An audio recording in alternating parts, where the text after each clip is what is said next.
And that's the thing when people die, unless you go through these rituals, you come to terms with, you accept that they are gone. Mm-hmm. But unless we do that, they live somewhere in your mind, right? Albert McLeod came up with the idea to create an online space to memorialize those who died during the COVID-19 pandemic. He says the Healing Quilt was created to honor, memorialize, comfort, and heal. The website launched with Canadian Virtual Hospice this September.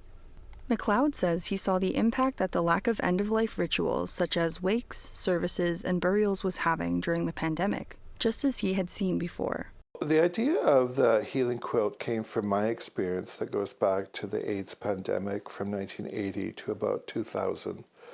And in those days, there was a lot of fear and stigma about AIDS. And in those cases, many people were not remembered who had passed away during that time. And so in Canada, we created the Canadian AIDS Quilt. Having a friend that passed in 2020 with no service held, McLeod knew there were countless others going through the same situation.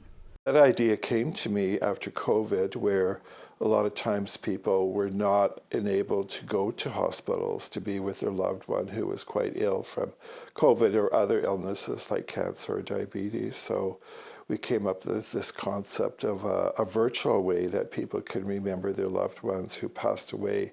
He says that having a digital healing quilt is important for accessibility so that all grieving people can come together at any given time. I think it is an opportunity for the Indian residential school and day school survivors to acknowledge people they knew who have since passed, as well as the people dealing with the murdered and missing Indigenous women and girls in Canada, another way that they can memorialize their loved ones or their friends or their relatives.